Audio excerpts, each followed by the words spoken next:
Selamat datang di podcast Core Conversation Renewable Energy. Gimana nih kabarnya sahabat Core? Semoga selalu sehat dan bahagia ya. Core Podcast episode yang kelima ini kita bawakan dengan tema peranan energi terbarukan di era Society 5.0. Menurunnya produksi energi fosil terutama minyak bumi serta komitmen global dalam pengurangan emisi gas rumah kaca mendorong pemerintah untuk meningkatkan peran energi baru dan terbarukan secara terus-menerus sebagai bagian dalam menjaga ketahanan dan kemandirian energi nasional. Pemerintah telah menetapkan ketahanan energi sebagai salah satu prioritas pembangunan nasional. Menurut Halim Sari tahun 2019, perkembangan sektor energi tidak terlepas dari pergerakan perekonomian masyarakat, terutama di era Society 5.0 ini. Energi tidak lagi dipandang sebagai komoditas belaka, melainkan sebagai pendorong pertumbuhan ekonomi. Itulah sebabnya pemerintah Indonesia selalu melakukan upaya yang terbaik untuk memanfaatkan kesetaraan energi bagi kelestarian lingkungan. Oke, sebelum kita melanjutkan untuk mengobrol, kenalin dulu nih, nama saya Sinta Nuria sebagai host yang akan menemani kalian di episode kali ini. Hari ini kita menghadirkan narasumber yang spesial juga tidak kalah hebat nih guys. Narasumber kita kali ini adalah dosen kita yang menjadi pionir teknik. Siapa lagi kalau bukan Bapak Yuli Hananto. Sebelumnya minal aidin wal faizin ya Pak. Mohon maaf lahir dan batin. Selamat datang Bapak Yuli. Bagaimana nih kabarnya? Alhamdulillah hari ini baik. Selamat pagi semuanya, mahasiswa energi terbarukan dan juga mahasiswa teknik. Oke, dan sebelumnya saya ucapkan selamat kepada prodi kita tercinta yaitu Teknik Energi Terbarukan karena telah mencapai akreditasi unggul. Dan saya ucapkan banyak terima kasih kepada Bapak Yuli sebagai Kaprodi yang telah mengupayakan banyak usaha untuk prodi kita tercinta sehingga kita bisa mencapai di titik ini. Dan gimana tanggapan Pak Yuli sebagai Kaprodi soal prodi kita yang sudah mampu mencapai sebagai akreditasi unggul ini? Baik, terima kasih. Tapi saya mau menyanggah pernyataan Anda ya. Jadi saya kira tidak perlu terima kasih kepada saya karena akreditasi unggul yang telah kita capai di bulan April kemarin, April 2023 kemarin, alhamdulillah sudah keluar. Dari LAM Teknik kita mendapatkan kehormatan bahwa akreditasi di program studi kita unggul. Itu bukan karena saya, karena unggul itu dicapai sebenarnya atas kerja keras dan kerja sama kita semua. Karena toh kan Anda juga tahu dalam perjalanannya kita juga melibatkan mahasiswa, karena kan mahasiswa itu juga langsung diklarifikasi oleh LAM Teknik untuk kemudian sebenarnya tugas kami sebagai koordinator program studi itu ada timnya, jadi ada tim dosen yang kemudian menyusun semua itu.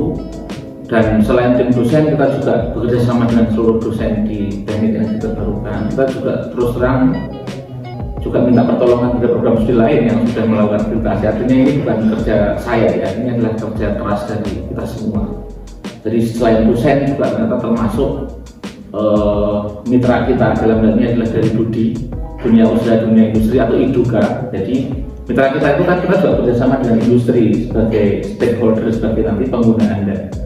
Dan alhamdulillah dan juga Anda terus terang juga Anda juga karena kan mahasiswa semuanya dilibatkan ya, mulai dari semester 2 kemarin kan sebenarnya semester 2, 4, 6 sampai kemudian semester 8 dilibatkan dan alhamdulillah Anda memberikan jawaban yang benar dan benar dan sesuai dengan kemauan kita bersama, bahwa kalau yang kita tuliskan di program itu ternyata telah diklarifikasi kepada Anda sebagai mahasiswa, termasuk juga ke industri mitra kita dan dijawab dengan kebetulan dijawab dengan linear ya, selaras benar. Itu artinya borang yang kita susun itu ternyata ya benar, dan itu alhamdulillah dengan semua persyaratan itu. Akreditasi itu intinya adalah kita menyusun borang akademik, data-data kita, aktivitas kita laporkan dan kemudian dilakukan juga kemudian asesmen oleh LAM Teknik. Dalam hal ini kita bukan menggunakan ban ya, tapi kita sudah menggunakan LAM Teknik. Itu adalah lembaga yang mandiri independen di teknik yang melakukan akreditasi, dan alhamdulillah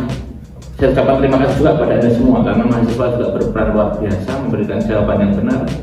Ketika di praktikum juga sudah benar, sehingga kemudian laboratorium juga dilihat dan alhamdulillah semua sarana dan proses kita itu memang kemudian meyakinkan dalam teknik untuk kita dapat akreditasi unggul, walaupun sempat ada revisi selama sekian bulan ya, karena nggak langsung keluar. Kemarin ada yang beberapa yang direvisi dan kita lakukan lagi revisi dan alhamdulillah kemudian terverifikasi dan kita sejak April kemarin kita unggul. Dan itu terima kasih kepada ada mahasiswa, terutama saya menyampaikan terima kasih kepada semuanya, kepada semua dosen, kepada semua teknisi, administrasi dan juga dukungan industri, dan juga Anda selaku mahasiswa yang juga terus berperan luar biasa. Karena ternyata Anda juga ketika ada asesor datang, Anda memberikan jawaban yang meyakinkan asesor untuk kemudian membuat organisasi kita menjadi dipercaya. Terima kasih. Oke, kalau begitu langsung saja di sini saya akan memberikan beberapa pertanyaan dalam episode kali ini. Pertanyaan yang pertama, apa saja sih tantangan dalam perkembangan energi terbarukan di era Society 5.0 ini? Oke, sebenarnya ini pertanyaan yang berat sekali karena berhubungan dengan era Society 5.0. Padahal saya kira kalau di Indonesia itu sebenarnya saya sudah lihat di beberapa sumber, Society 5.0 itu di Indonesia mungkin baru bisa diterapkan 2045. Walaupun ini sudah diterapkan di Jepang, karena Society 5.0 itu berdasarkan sumber yang saya baca, ini sebenarnya adalah merupakan pendapat yang disampaikan oleh Perdana Menteri Jepang yang kebetulan juga kita turut berduka sudah meninggal karena ditembak tahun 2017 di Hannover, Jerman. Artinya intinya di era Society 5.0 ini itu harapannya sudah kita libatkan seluruh teknologi yang arahnya adalah untuk kesejahteraan manusia dengan memperhatikan aspek juga keberlanjutan atau sustainability dari lingkungan kita atau alam kita. Tentu saja berarti ini merupakan peluang yang luar biasa bagi kita di orang energi terbarukan, karena berarti kalau kita mau menerapkan Society 5.0 itu berarti ya tentu saja dukungan energi yang digunakan harus energi terbarukan, karena tentu saja energi fosil harusnya tidak akan digunakan karena itu tidak mendukung terhadap sustainability. Jadi untuk mendukung sustainability sebagaimana tujuan dari Society 5.0 itu ya berarti mau tidak mau ya dunia ini harus menggunakan energi terbarukan, karena energi terbarukan itu yang menjamin keberlanjutan atau sustainability dari energi yang kita pakai. Mungkin jawaban sementara itu. Dan untuk pertanyaan yang kedua, bagaimana peran mahasiswa energi terbarukan dalam menghadapi perkembangan 5.0 ini, Pak? Oke, pertanyaannya mantap sebenarnya. Jadi walaupun saya tadi katakan Indonesia kemungkinan baru bisa mencapai ini di tahun 2045, tapi karena kita ini hari ini kan kita hidup di dalam lingkungan pergaulan global, pergaulan internasional, atau juga kita hidup di dalam pergaulan regional di Asia Tenggara. Nyatanya mau tidak mau memang kita tidak boleh ketinggalan. Jadi kemudian ya karena kita hidup di lingkungan regional maupun di lingkungan global, ya memang kita harus dipaksakan untuk ikut di ini, karena Jepang sudah menerapkan Society 5.0 itu sejak tahun 2019 yang saya baca. Sejak diluncurkan tahun 2017 itu konsepnya, lalu 2019 mereka sudah menerapkan. Indonesia sebenarnya gembar-gembornya kan 2021 itu kita sudah masuk di Society 5.0 ini. Ya walaupun kalau kita lihat dari gambarannya kan ini ya kalau dikatakan jauh beda, tapi beberapa kekurangan kita tentu saja harus kita kejar dengan hal itu. Artinya prasyarat di 4.0 sendiri saja itu harus sudah memanfaatkan semuanya digitalisasi. Itu artinya kemudian kalau kita mau mengacu pada 5.0 itu berarti seluruh energi terbarukan itu sudah tidak lagi dikendalikan oleh manusia harapannya. Jadi itu sudah harus dikendalikan oleh robot yang kemudian terintegrasi dengan sistem informasinya pakai internet, dan semuanya sudah menggunakan sistem kontrol yang tidak perlu di depan alatnya. Kita mengontrol alat kita sudah langsung di komputer kita, atau dengan menggunakan HP kita itu kita sudah bisa mengendalikan seluruh perangkat di energi terbarukan. Saya kira memang tantangannya luar biasa, karena itu ya mau tidak mau ya mahasiswa harus belajar lebih keras. Saya kira selain kemudian disiplin energi terbarukan, sekarang tambah lagi berarti disiplin kemudian harus pengetahuan tentang komputer, internet dan digitalisasi serta sistem kontrol itu yang mutlak harus dipaksakan untuk dipelajari, karena kita harus menyesuaikan dengan adaptasi kita di saat ini. Apalagi saya harus menyampaikan ya apalagi tentang berhubungan dengan akreditasi kita tadi itu, dan ternyata ya program studi kita termasuk Politeknik memang merencanakan bahwa kita harus masuk pada perguruan tinggi di tingkat Asia tahun 2035. Berarti sekarang sudah 2023, kita sudah mulai persiapan secepat mungkin tahun 2035 itu kita sudah tercapai di tingkat Asia. Setidaknya tahun 2025 nanti kita sudah sampai di ASEAN. Jadi itu persiapan kita tinggal 3 tahun lagi, 2023, 2024, 2025, tinggal 2 tahun kan. Dengan tahun ini ya 3 tahun, 2023, 2024, 2025 kita harus melakukan percepatan supaya kita nanti sudah punya daya saing lawan biasa. Dan itu mohon maaf salah satu daya dukungnya kita teman kita, karena ketika akreditasi kita unggul ya itu memberikan kontribusi pada lembaga kita juga. Politeknik ya akan aktivitasnya semakin baik. Tentu saja begitu. Jadi mahasiswa saya berharap ini sama dengan pesannya Presiden Korea Selatan dulu ya. Jadi kita kayaknya perlu kerja lebih keras lagi bahwa kita harus mengejar, harus beradaptasi dengan lingkungan, dengan pergaulan dunia, dengan civil society internasional, global civil society. Ya berarti kita harus memacu kapasitas kita untuk segera beradaptasi dengan capaian dan dengan harapan kita di society 5.0 tadi. Mau tidak mau kita semua, ya bukan hanya mahasiswanya, dosennya juga harus segera memacu diri untuk kemudian menyesuaikan diri, beradaptasi untuk penyesuaian dengan perkembangan kita saat ini. Saya kira begitu. Dan apa saja menurut Bapak potensi energi terbarukan yang dapat digunakan di masa depan, di masa mendatang nanti? Oke, saya akan memberikan ini ya pemahaman kepada Anda. Jadi bagi mahasiswa energi terbarukan itu peluangnya luar biasa untuk kemudian bisa menerapkan ilmunya, karena target pemerintah sendiri dalam rencana umum energi nasional itu kita tahun 2025 itu sudah targetnya 23%, sedangkan sampai dengan tahun 2021 data yang saya miliki itu kita baru mencapai targetnya sekitar 11-12%. Artinya ya kita harus memacu diri kita kalau kemudian penggunaan bauran energi atau penggunaan energi terbarukan itu harus pemerintah energi baru terbarukan namanya. Penggunaan energi baru terbarukan itu harus tercapai targetnya di 2025 setidaknya, dan itu tinggal 3 tahun kan ya, dari 11-12 menjadi 23. Itu artinya peluangnya masih luar biasa sekali bagi masyarakat energi terbarukan. Karena itu saya berharap kita semua punya ya semangat dan kebanggaan dengan adanya peluang itu. Dan kemudian tadi jelas saya katakan di Society 5.0 yaitu perannya pasti akan menggunakan energi terbarukan. Saya berikan data lagi bahwa sekarang ini negara-negara maju sudah berpindah ke energi terbarukan. Jepang setelah peristiwa Fukushima 2011 mereka sudah tidak lagi trauma menggunakan nuklir, dan Jepang itu sudah beralih sejak tahun 2011 pasca tragedi itu. Jepang mengembangkan angin, kemudian geothermal, dan satunya lagi angin geothermal. Jepang terutama menggunakan angin dan geothermal dan surya Jepang. Saya kira Indonesia mestinya bukan karena kita mengacu pada Jepang ya, tapi potensinya kan kita tahu bahwa kalau di Indonesia mestinya kita akan kebut di ya panas bumi, karena panas bumi kita 40% panas bumi dunia itu ada di Indonesia. Dan termasuk juga tadi itu misalnya angin, ya kita punya potensi luar biasa karena kita berada di Katulistiwa. Daerah Katulistiwa itu daerahnya kan berangin, selain kita kepulauan, termasuk juga matahari, berarti kita bisa kembangkan. Tetapi kita perlu tahu bahwa Indonesia punya potensi energi terbarukan yang lebih luar biasa dari Jepang. Misalnya karena kita letaknya di Katulistiwa, berarti kita punya potensi biomasa. Semua energi terbarukan kita punya, berarti biomasa, kemudian angin, surya, geothermal, semuanya kita punya.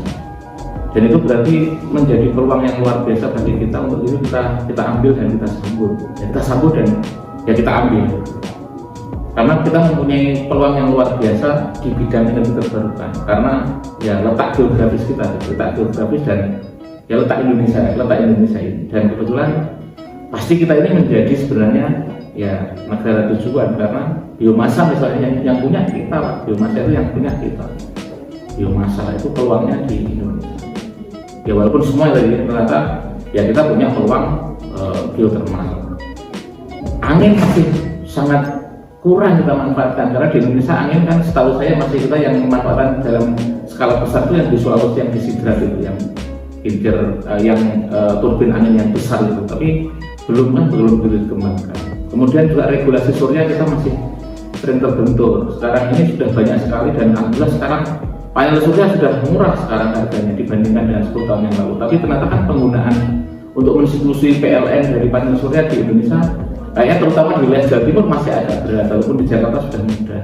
Ya ini ya karena ternyata PLN kita yang di Jawa Timur masih surplus produksi gitu. Artinya kalau mau menggunakan masyarakat menggunakan panel sendiri ya kayaknya masih agak rumit ya, kebijakannya masih belum begitu terkoneksi dengan baik. Saya kira ini sepanjang yang saya tahu dan pengalaman kita, karena sampai dengan hari ini kan kita punya pembangkit listrik tenaga surya yang izinnya juga belum bisa kita selesaikan untuk bisa kita gunakan secara on grid dengan kampus kita.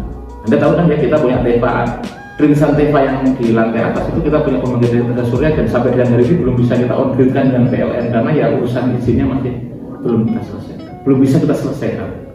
Sudah kita coba inisiasi tapi belum bisa kita selesaikan. Saya kira gitu. Jadi saya berharap mahasiswa itu ya bangga dan harus bersemangat karena peluangnya luar biasa, dan ada peluangnya ya seperti orang-orang yang akan mengisi di sektor energi itu peluangnya ada, dan itu masih terbuka luas sekali. Kalau kita lihat kakak kelas Anda ya masih banyak, apalagi sekarang akses unggul, itu artinya Anda sudah bisa menempati posisi ya nanti kalau lulus ya sudah bisa masuk. Kakak kelas Anda sekarang ini masih bermain di industri menengah. Kalau Anda kan nanti sudah bisa masuk ke BUMN ya, karena BUMN itu umumnya syaratnya adalah tugasnya B atau A. Anda sudah unggul, mau tidak mau kan Anda harus ngisi ke sana. Walaupun itu harus dipertimbangkan lah, strateginya harus dibicarakan dengan kakak kelas. Saya kira begitu. Dan apa yang perlu disiapkan sebagai mahasiswa teknik energi terbarukan pada era Society 5.0 ini? Saya mungkin akan mengulang ya, seperti yang saya sampaikan tadi, mau tidak mau Anda harus belajar lebih keras lagi, karena berarti itu menuntut Anda di samping belajar energi terbarukan, ya walaupun kurikulum kita sudah mengarahkan ke sana, Anda juga harus memperkuat dengan berarti Internet of Things, bahasa program, kemudian digital, itu Anda juga harus mengarah ke sana. Karena harapannya nanti sudah nggak lagi mengontrol energi terbarukan di depan perangkat kita, tapi harus sudah kemudian tersambung dengan teknologi informasi. TET, program studi kita itu sudah membangun pembangkit listrik tenaga surya yang ada di Bangkalan, dan itu sudah bisa kita lihat pembangkitannya berapa, kemudian potensi radiasinya berapa, itu sudah bisa kita lihat secara internet dari kita di Jember. Jadi sudah bisa kita pantau, kita monitoring yang pembangkit listrik yang telah dibuat oleh teman-teman dosen TET yang di Bangkalan, itu sudah bisa. Jadi itu menjadi modal kita bahwa ya kita harus bisa melakukan. Dosennya sudah mengarah ke sana, ya mahasiswanya nanti akan mengikuti ke sana. Jadi kita sudah bisa memantau produksi pembangkit listrik tenaga hibrid ya, bukan surya, misalnya hibrid. Jadi ya, kita sudah membangun pembangkit listrik tenaga surya dan angin itu di Bangkalan, yang itu bisa kita pantau dari polisi. Jadi mahasiswa akhirnya begitu pada akhirnya. Jadi selain belajar dasar-dasar energi terbarukan, karena saya yakin itu yang Anda pelajari sekarang kan masih banyak ya, Anda masih harus belajar di semua energi terbarukan. Anda belajar panas bumi, Anda belajar surya, Anda belajar angin, Anda belajar biomas, Anda juga masih belajar energi terbarukan yang lainnya, BP bahan bakar nabati Anda juga harus pelajari.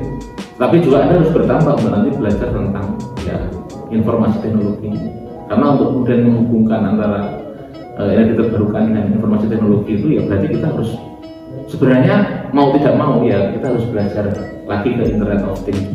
Jadi teknologinya kita pelajari juga. Anda harus belajar bahasa program lagi. Anda harus belajar internet untuk menghubungkan semua program itu yang kemudian bisa Anda kendalikan dari aplikasi maupun dari HP Anda, dari laptop Anda maupun dari HP Anda. Itu tantangannya sebenarnya berat ya, tapi saya kira kan sekarang ini Anda juga punya kesempatan merdeka belajar, itu berarti Anda juga menghubungkan misalnya secara kurikulum, Anda bisa belajar juga berkolaborasi. Saya kira begitu. Lagi saya tantangan Anda berarti. Untuk pertanyaan yang selanjutnya menjadi pertanyaan terakhir. Hal apa yang perlu menjadi fokus mahasiswa TET dalam menghadapi kemajuan teknologi di era Society 5.0? Oke.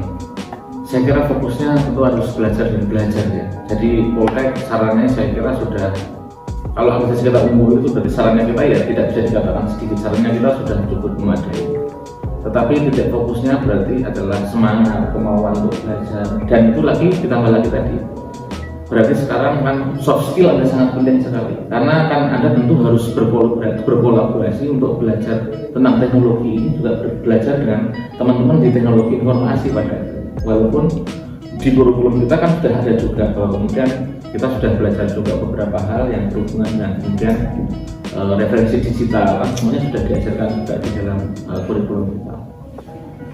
Kemudian juga Anda kan dapat juga soft skill di dalam kurikulum kita, interpersonal skill namanya kalau di mata kuliah kita, tapi itu perlu kemudian perlu diperkuat dengan tadi itu kemampuan Anda untuk kemudian mengakses semua teknologi, karena kita tekadnya luar biasa ya. Kalau kita mau beradaptasi dengan society 5.0 itu berarti kita sudah harus menggunakan semua perangkat teknologi yang mendukung bidang kita untuk kemudian kita aplikasikan. Dan harapannya society 5.0 itu sebenarnya bukan hanya kekayaan ya, bukan hanya kemudian efisiensi produksi dan sebagainya, itu sudah lewat di 4.0. Jadi 5.0 sekarang itu sudah ke arah kesejahteraan dan sustainability, arahnya malah ke sana. Itu artinya ya berarti ya kita sudah harus bisa mengajar semuanya, karena itu berarti bebannya menjadi berat, dan tidak tekannya saya kira di sana. Mahasiswa Anda kan baru semester 4, semester 2 ini ya berarti masih punya kesempatan panjang untuk membangun diri, kemudian untuk belajar keras supaya nanti bisa ngejar itu. Dan seiring dengan itu, karena kita sudah mendapatkan hasil unggul, ya kurikulum akan terus-menerus secara berkesinambungan kita evaluasi. Jadi kalau nanti capaiannya ke sana ya berarti kita harus juga nanti kurikulum yang kemudian berhubungan dengan teknologi informasinya akan dimasukkan. Tapi kan Anda sudah dapat juga mata kuliah sistem kontrol dan juga kita. Pasti itu nanti terapannya akan lebih diperkuat lagi di situ. Instrumentasi sistem kontrol itu yang akan setidaknya mendukung untuk ya yang society 5.0. Saya kira begitu. Terima kasih. Selanjutnya, bagaimana pesan dan kesan Bapak Yudi dalam podcast kali ini? Saya kira mungkin saya termasuk yang pertama ya podcastnya yang di Komet ini sepertinya. Saya baru pertama kali ini yang di podcast di Komet. Mungkin ini juga program yang pertama saya kira. Saya tidak tahu tentang itu. Saya kira ini adalah hal yang baik. Ini kan bagian dari masalah society 5.0 karena kita sudah menggunakan ya medianya sudah media digital seperti ini dan kemudian menggunakan teknologi seperti ini. Tapi harapan yang terpenting adalah mahasiswa itu saya berharap mahasiswa itu bekerja keras. Anda kuliah jauh-jauh dari rumah, beberapa yang jauh dari rumah ya, jauh dari orang tua. Anda kan melakukan pengorbanan yang banyak sekali. Jadi saya berharap fokus kuliah itu artinya, mohon maaf ini saya mengevaluasi ya sebagai pembina Komet dan juga sebagai koordinator program studi. Beberapa yang telah kita evaluasi mahasiswa kita itu gagal itu karena terjebak di game. Karena itu ya tawarannya kan banyak sekarang di teknologi yang baru sekarang. Jadi saya kira itu Anda jangan sampai terjebak di game. Kalau narkoba enggak mahasiswa kita. Jadi mahasiswa kita umumnya ya terjebak di game online sepertinya. Itu menjadi penyakit bagi generasi yang sudah lewat sih kakak-kakak. Jadi saya berharap Anda ya mungkin bolehlah main game itu, tapi harus bisa mengatur waktu. Tapi intinya fokus utama Anda datang ke kampus itu ya belajar. Maksudnya Anda kan di sini mau belajar energi terbarukan. Dan itu adalah sesuatu yang luar biasa. Dan itu menjamin masa depan Anda. Kalau dilihat dari prospeknya itu kan akan menjamin masa depan Anda, mengantarkan Anda pada jaminan masa depan yang akan lebih baik. Karena mau tidak mau kita harus menggunakan energi terbarukan. Karena energi fosil juga, saya yakin mahasiswa energi terbarukan sudah tahu bahwa kita sudah tidak punya loh energi fosil dalam hal ini, yang terutama minyak bumi kan kita sudah tidak punya. Kita sudah impor, lama sekali kita impor minyak. Karena itu nanti arahnya tetap tantangannya ya mobil listrik, kendaraan listrik. Itu berarti sekali lagi itu nggak ada, karena mobil listrik sudah listrik, tetap harus menggunakan listrik. Dia kan hanya menggunakan baterainya harus di-charge dengan listrik. Nah listriknya itu yang harus kita sediakan tentu akan lebih banyak lagi nanti. Jadi penggunaan listrik lebih banyak itu yang akan mengisi di situ adalah kita, orang-orang yang terbarukan. Terutama Anda, karena Anda generasi yang dididik untuk nanti mempersiapkan ya tadi itu kemandirian energi, dan kemudian kemandirian energi yang kemudian harus menggunakan energi yang sudah energi terbarukan, atau paling tidak ya sinergi lah. Kita nggak mungkin juga langsung lepas dari energi fosil. Setidaknya sekarang Anda mulai tahu bahwa kita banyak didukung oleh pembangkit listrik tenaga uap yang nantinya kita harus substitusi dengan menggunakan tenaga energi terbarukan ya, panas bumi, kemudian matahari, surya, terus kemudian angin itu biomasa itu harus masuk untuk melengkapi kebutuhan energi kita. Saya kira begitu ya, silahkan bekerja keras, podcast ini tetap terus dikembangkan karena semoga podcast juga memberikan masukan, memberikan info, memberikan informasi yang baik ya, bagi mahasiswa, karena saya yakin apa yang kita bicarakan hari ini semoga bisa memotivasi kita semua, bisa memberikan semangat baru bagi informasi itu bisa memberikan semangat baru bagi kita semua untuk terus bekerja keras. Terima kasih. Dan yang terakhir, pesan dari Bapak Yuli untuk komen tercinta kita ini, Pak. Saya selalu ingin mengatakan bahwa salam kita adalah, biasanya kan kita menggunakan salam kita komet, ya, ada menjawab terus berkarya gitu ya. Komet terus berkarya.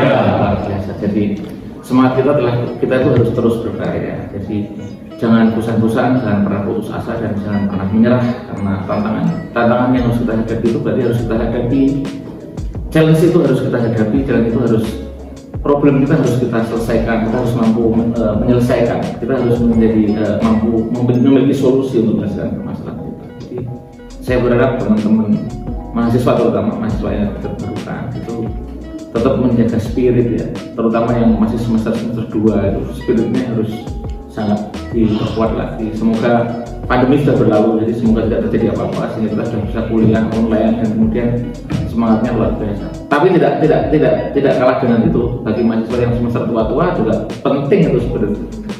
Karena mahasiswa semester 8 ya spiritnya harus kuat juga untuk mengerjakan skripsi, terutama itu saya kira juga harus dikerjakan. Karena mohon maaf, mau tidak mau dengan organisasi unggul kita itu menuntut kita juga nanti kelulusannya tidak boleh molor jauh-jauh, karena kalau lulusnya molor jauh-jauh kita akan terevaluasi dan nanti bisa jadi ya organisasi kita akan turun lagi. Karena itu saya sebagai koordinator program studi dan juga sebagai pembina komen berharap kerjasama kita semua, mahasiswanya semuanya harus punya spirit yang luar biasa, sehingga yang baru-baru ya semangat belajarnya harus meningkat. Sudah tahu kan sama tantangannya ya, jadi tantangannya sudah tahu bahwa tantangannya semakin tinggi, yang mahasiswa semester 6 maupun semester 8 karena ini masih genap kan ya, berarti harus juga linear dengan itu, semangatnya harus tinggi. Karena jangan lengah, nanti proses sudah semester 8, nah ini kan sudah nggak perlu lagi semangat, tidak selesai skripsinya, itu juga dulu-dulunya banyak yang terjadi. Sekarang kita berusaha untuk mengawal supaya tidak lagi seperti itu, harus selesai tepat waktu lah. Kalaupun nggak selesai tepat waktu ya molornya paling tidak hanya 1 semester, jangan sampai bersemester-semester, nanti akan semakin tidak selesai kalau seperti itu. Saya kira begitu. Mari kita bekerja keras, mari kita memupuk semangat dan spirit kita sebagaimana juga organisasi ini kita dirikan, karena kita ingin terus menjadi keluarga besar yang tetap bersemangat dan terus berkembang. Terima kasih. Baik, itu tadi sedikit perbincangan kita dengan Bapak Yuli, dan saya ucapkan terima kasih banyak kepada Bapak Yuli yang sudah meluangkan waktunya untuk mampir di podcast kita. Sama-sama. Terima kasih juga nih buat Sobat Hardcore yang selalu menanti dan mendengarkan podcast kita. Yuk Sobat Hardcore, ajak sobat-sobat lainnya untuk mendengar podcast eksklusif dari Komen. Ikuti terus Core Podcast di setiap episodenya hanya di Spotify. Sekali lagi, saya ucapkan terima kasih dan sampai jumpa di podcast episode selanjutnya. Saya Sinta Nuria pamit undur diri. Komen terus berkarya.